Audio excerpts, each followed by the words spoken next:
नमस्कार बंधुरा सबिता किचेने सबाइके स्वागत। आजो आमी आरो एकटा रेसिपि निये हाजिर हये गेছি। आज आमी बानाबो पाबदा पोस्त दिए डिम भरा पाबदा। এই ডিম ভরা পাবদা কিন্তু খেতে ভীষণই ভালো লাগে। আপনারা বাড়িতে একবার বানিয়ে গরম ভাতের সঙ্গে খেয়ে দেখুন, আপনাদেরও কিন্তু ভীষণই ভালো লাগবে। বাচ্চা থেকে বড় সবাই কিন্তু এই পাবদা মাছ ভীষণ পছন্দ করে। তাহলে আর দেরি না করে ঝটপট দেখে ফেলুন যে আমি কি করে এই পাবদা মাছটা বানালাম। পাবদা মাছ বানানোর জন্য পাবদা মাছ অবশ্যই নিতে হবে। দেখুন মাছগুলোর মধ্যে আমি হলুদ আর লবণ মেখে রেখেছি, যেটা আপনাদেরকে দেখানো হয়নি। এখন আমি এর মধ্যে একটু কাঁচা সর্ষের তেল মেখে দেব উপর থেকে। এখন আমি কাঁচা সর্ষের তেলটা মেখে দেব এই জন্যই যে এখন আমি মাছটা রান্না করব। দুটো সাইডেই আমি কাঁচা তেলটা মেখে দিলাম।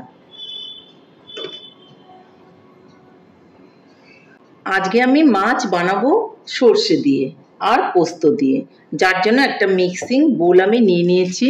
আর মিক্সিং বোলের মধ্যে আমি পোস্ত দিয়ে দেব।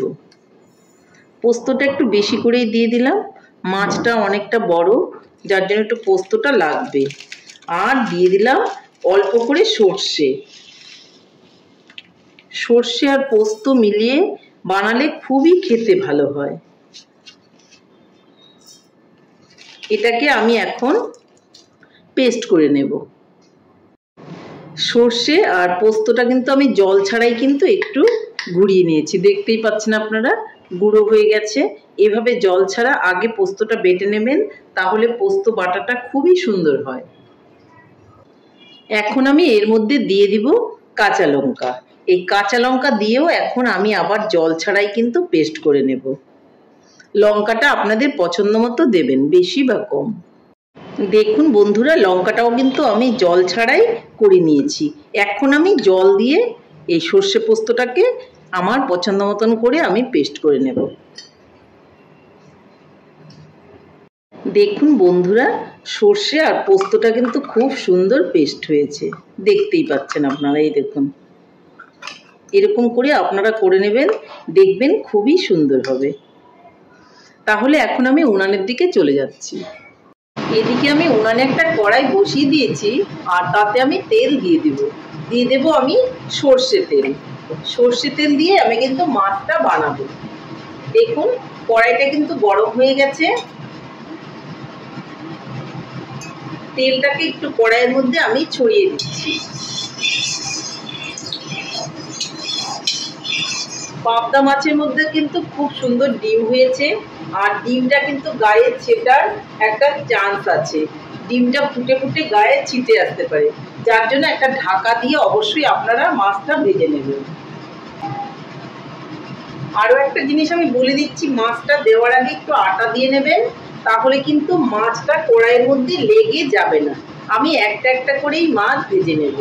আটাটা আমি দিয়ে দিলাম, আর মাছটাও আমি এখন দিয়ে দেব।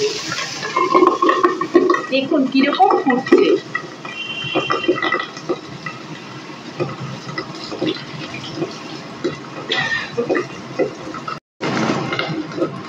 এখন আমি ঢাকাটা তুলে আস্তে করে উল্টে দেব।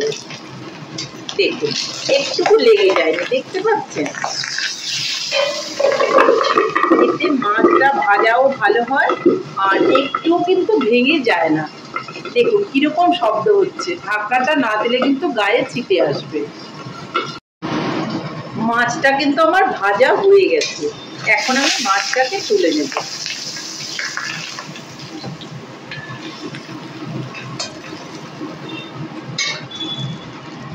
বন্ধুরা, মাছটা কত সুন্দর ভাজা হয়েছে, আর একটু লেগে যায়নি আটা দেওয়ার জন্য। তাহলে আমি পরের মাছটাও একইভাবে ভেজে নিচ্ছি। অল্প করে একটু আটা দিয়ে দিচ্ছি, আর মাছটাকে আমি এখানে দিয়ে দেব।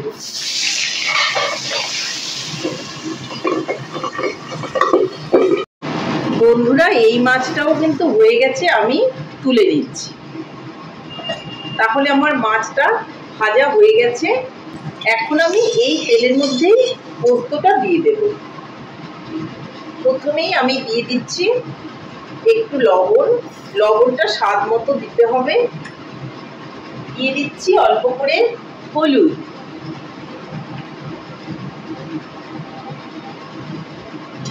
হলুদটা কালারের জন্য দিচ্ছি, আপনিও আপনার পছন্দ মতো কম বা বেশি দিয়ে দিতে পারেন। এখন আমি এর মধ্যে পোস্ত আর সরষাটা বেটে রেখেছিলাম সেটাকে ঢেলে দিলাম, দিয়ে একটু নেড়ে চেড়ে নেব। আঁচটা কিন্তু আমার কমানোই আছে, আর একটু হলুদ দিলে ভালো হবে, যার জন্য দিয়ে দিলাম। আর অন্য কোনো কিছুই কিন্তু আমি দেব না। এখন আমি মিক্সির বোলটা ধুয়েও একটু জল দিয়ে দেব।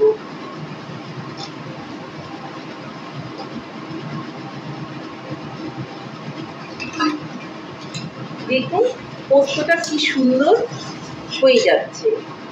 এখন আমি মিক্সির বোলটা ধুয়ে জলটা দিয়ে দিচ্ছি।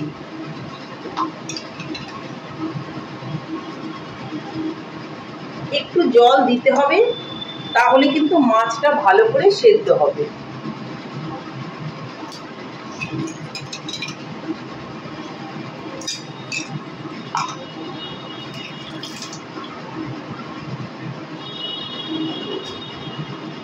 এখন আমি এর মধ্যে দিয়ে দেব অল্প করে চিনি।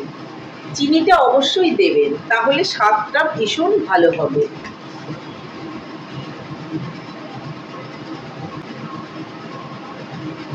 এখন কয়েকটা কাঁচা লঙ্কা মুখটা একটু ফাটিয়ে দিয়ে দেব।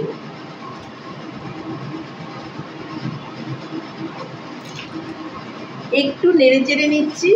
দেখুন কি সুন্দর কালারটা হয়েছে। এখন এর মধ্যে মাছগুলোকে দিয়ে দেব।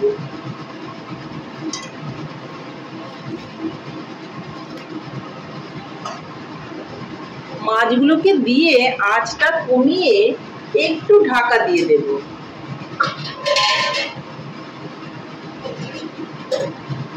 যেন ডিমটা ভালো করে সেদ্ধ হয়ে যায় ভেতর থেকে। ঢাকনাটা তুলে আমি একটু দেখে নিচ্ছি। দেখুন কি সুন্দর ফুটছে। ডিমটা সেদ্ধ হতে হবে, এই জায়গাটার মধ্যে ঠিক ডিমটা আছে। ডিমটা ভালো করে সিদ্ধ না হলে কিন্তু ভালো লাগবে না খেতে। ডিমটা কিন্তু এখনো কাঁচাই আছে।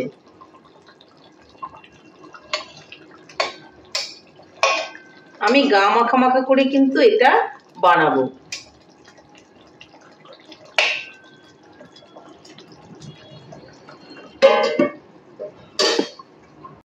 এখন আমি ঢাকনাটা তুলে আবারও দেখে নেব। দেখুন মাছের ডিমটা কিন্তু এখন একদমই পুরোপুরিভাবে হয়ে গেছে। এই দেখুন শক্ত হয়ে গেছে, তার মানে ডিমটা আমার হয়ে গেছে। আর ডিমটা হয়ে গেলেই কিন্তু মাছটা আমার রেডি। তাহলে আমি এখন নামিয়ে নিচ্ছি। এই সময়ে আপনারা যদি মনে করেন একটু স্বাদ মতো লবণটা দেখে নেবেন, তাহলে আপনারা দেখে নিতে পারেন। আমার লবণটা ঠিকই আছে, তো আমি নামিয়ে নিয়ে তারপর আপনাদেরকে দেখাচ্ছি। তাহলে বন্ধুরা ফাইনালি আমার পোস্ত দিয়ে পাবদা মাছ রেডি। দেখুন দেখতে কতটা সুন্দর হয়েছে, খেতেও ভীষণ ভালো হয়েছে। আর এইভাবে ডিম ভরা পাবদা একবার খেয়ে দেখবেন। ডিম ভরা পাবদার স্বাদ ভীষণ হয়। তাহলে আর দেরি না করে ঝটপট বাড়িতে এইভাবে বানিয়ে ফেলুন। তাহলে বন্ধুরা আমার রেসিপিটা কেমন হয়েছে? আমার রেসিপিটা যদি আপনাদের ভালো লাগে তাহলে লাইক, শেয়ার, কমেন্ট করতে ভুলবেন না। আর আপনি যদি আমার চ্যানেলের নতুন বন্ধু হয়ে থাকেন তাহলে চ্যানেলটা সাবস্ক্রাইব করার অনুরোধ রইল। পাশে থাকা বেল আইকনটি প্রেস করে রাখুন আমার নিত্য নতুন রেসিপির আপডেট পেতে। তাহলে আর দেরি কেন, ঝটপট বাড়িতে বানিয়ে ফেলুন পোস্ত দিয়ে পাবদা মাছ। আর সবাই মিলে খান, খেয়ে বলুন কেমন হয়েছে। নমস্কার, ভালো থাকবেন, সুস্থ থাকবেন। আবার দেখা হবে আরও একটি রেসিপির সঙ্গে।